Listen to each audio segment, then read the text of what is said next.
जय हिंद, वंदे मातरम। प्यारे साथियों, स्वागत है आपका आपके अपने फेवरेट चैनल जनमानस क्लासेज में। आज आपको बता दूं एक बहुत महत्वपूर्ण टॉपिक, भारत पर मुस्लिम आक्रमण की चर्चा हम करने जा रहे हैं। बहुत शॉर्ट वीडियो का, बहुत छोटा वीडियो का, लेकिन आपको इस पर बहुत मज़ा आने वाला है। ये सेशन आप देख लेते हैं तो आपको बता दूँ, इस टॉपिक से जितने भी क्वेश्चन आते हैं वो आपको परमानेंटली याद होने वाले हैं। बस बने रहे हमारे साथ।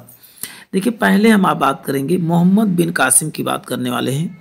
भारत पर आक्रमण करने वाला प्रथम मुस्लिम शासक कौन था? तो आप बताओगे मोहम्मद बिन कासिम। कौन था? ये क्वेश्चन तो कई बार पूछा गया है। अब मोहम्मद बिन कासिम कहाँ का था? तो आप बताओगे अरब निवासी था। कहाँ? और ये भारत में कब आया था? 711 ईस्वी में पश्चिमोत्तर भारत पर इसने आक्रमण किया था। अब वहीं बात करें कि मोहम्मद बिन कासिम ने 712 ईस्वी में कहाँ पर सेकेंड आक्रमण? तो आप बताओगे 712 में सिंध तथा मुल्तान को भी जीत लिया। और उस समय वहां का शासक कौन था? दाहिर था। सिंध का शासक आप बताओगे दाहिर हुआ करता था। अब उसके बाद बात होती है महमूद गजनवी की। महमूद गजनवी जो है सुबुक्तगीन का पुत्र था।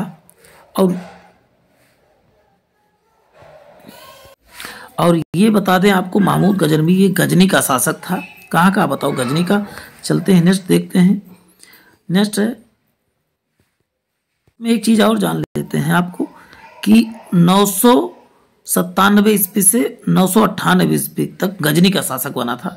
अब नेक्स्ट है, देखिए महमूद गजनवी 1001 से 1027 ईस्वी तक भारत पर 17 बार आक्रमण किए। देखिए कितनी बार? 17 बार आक्रमण इसमें जो है भारत पे किया।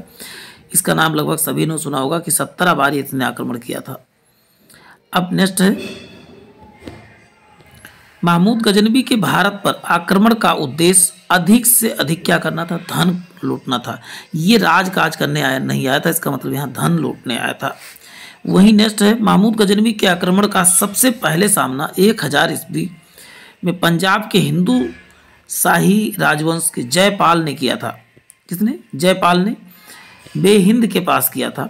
और वहीं इसका पराजित हुआ और उसने जो है आत्महत्या कर लेते। इस पराजय से इतना ये क्षुब्ध हो गया, इसने पराजित कर लिया। पराजित होने के बाद क्या कर लिया? अपने आप आत्महत्या कर लिया। वहीं महमूद गजनवी 1025 से 1026 तक सोमनाथ मंदिर को लूटा। और ये सोमनाथ मंदिर वाला कितने नंबर का आक्रमण था? आप बताओगे 16वें नंबर का आक्रमण था। और 27 वाला अंतिम आक्रमण था। अब बात करते हैं 17वां अभियान इसने जो है जाटों के विरुद्ध था। जाटों और खोखरे को सबसे अंतिम विद्रोह कौन सा इसका था? आप बताओगे अभियान कौन था? तो बताओ खोखरों और किसके? जाटों के विरुद्ध, जो अंतिम या कह सकते हो 17वां अभियान था। 17 बार टोटल किया। 30 अप्रैल 1030 को सुल्तान महमूद की मृत्यु हो गई। और उसके बाद ताकियाते हिंद के लेखक, अब इस सब चीज़ों की बात आगे जो बढ़ते हैं, कब इसकी मृत्यु हुई? तो आप बताओगे महमूद गजनवी की मृत्यु कब हुई? तो आप बताओगे 1030 ईस्वी में इसकी मृत्यु हो गई।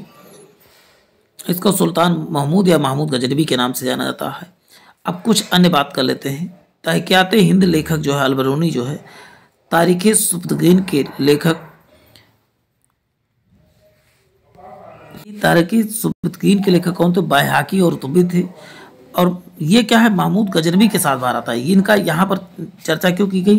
कौन कौन आया था? तो अलबरूनी और उतबी तथा बैहाकी इसके साथ आए थे। और वहीं बात करते हैं महमूद के दरबारी विद्वानों में से अलबरूनी, उतबी और फराबी, वहाबी एवं फारसी, फिरदौसी, असादी एवं तुसी विशेष रूप से उल्लेख किए थे। यानी पूछा था इनमें कौन से इसके दरबार में आए, तो इनमें से कौन सा दरबार में नहीं है? तो 3 रहेंगे, 4 उसमें कोई दूसरा रहेगा। तो आपको इजीली इसको याद कर लेना है। अब बात करते हैं महमूद गौरी के बारे में। बात करते, गजनी और हेरात के बीच गौर नामक छोटा सा राज्य था। 1073 में मोहम्मद गौरी गौर का शासक बना। और मोहम्मद गौर ने भारत का पहला आक्रमण जो है 1075 में मुल्तान के विरुद्ध, किसके विरुद्ध सबसे पहले इसने किया था? तो बताओ मुल्तान के विरुद्ध सबसे पहले इसने अभियान किया था। वही नेक्स्ट है, मोहम्मद गौरी ने भारत पर दूसरा आक्रमण जो है उच्च के भट्टी के राजपूतों के विरुद्ध खिलाफ 1176 ईस्वी में किया। अब नेक्स्ट सबसे अभी देखिए महत्वपूर्ण विद्रोह आने वाला है। मोहम्मद गौरी ने भारत पर तीसरा आक्रमण गुजरात के अनिलवाड़ा में किया था। लेकिन इसमें देखिए गुजरात वाला आपको याद करना है, पहला जो है आपको याद करना है मुल्तान के विरुद्ध था, ये जरूर याद कर लेना है। अब वही बात करते हैं, इसके द्वारा लड़े गए, अच्छा ये महत्वपूर्ण आइनवाड़ा के खिलाफ था। और वहीं जिसने मोहम्मद गौरी को मुल्तान द्वितीय से पराजित हुआ, किससे? मोहम्मद गौरी को महमूद द्वितीय ने क्या कर दिया, पराजित होना पड़ा। और उसके बाद तराइन का युद्ध हुआ। तराइन का प्रथम युद्ध आप सुने होंगे, महमूद गौरी तथा अजमेर के शासक शाकंभरी वंश के पृथ्वीराज तृतीय के साथ बीच हुआ था, जिसमें मोहम्मद गौरी तराइन की पहली बार तो पूरी तरह से इसकी हार हो गई।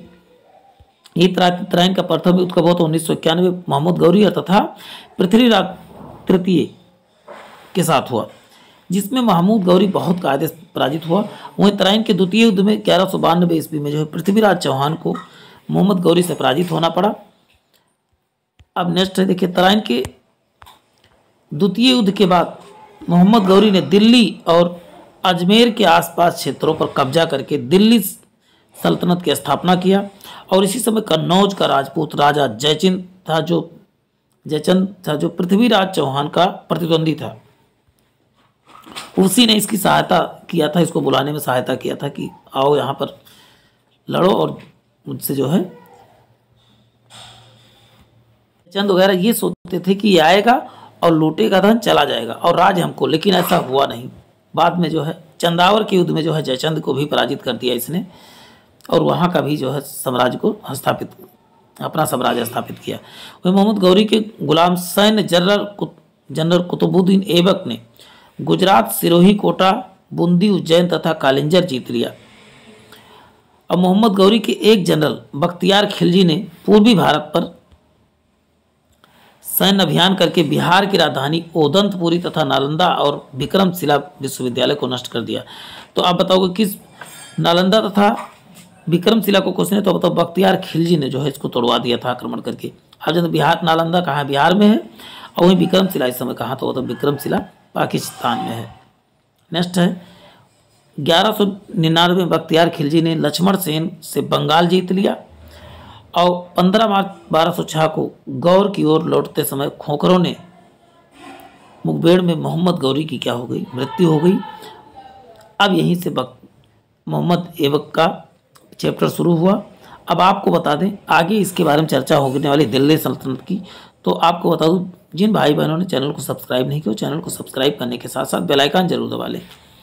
जो कुछ आप सोचते हो वो आप आसानी से कर सकते हो, जो आप आज तक नहीं सोचे उसको भी सोच सकते हो, क्योंकि इस दुनिया में कुछ भी असंभव नहीं, मानव के लिए कुछ भी असंभव नहीं, तुम सब कुछ कर सकते हो। एक और कोट्स आपके सामने, प्रत्येक व्यक्ति के लिए कि जीवन में एक दिन उसका समय आता है, मेहनत करते रहिए, क्या आप हो सकता है आपका समय कब आ जाए। तो आज के लिए इतना ही, फिर मिलते हैं एक नए सेशन में। जय हिंद, जय भारत।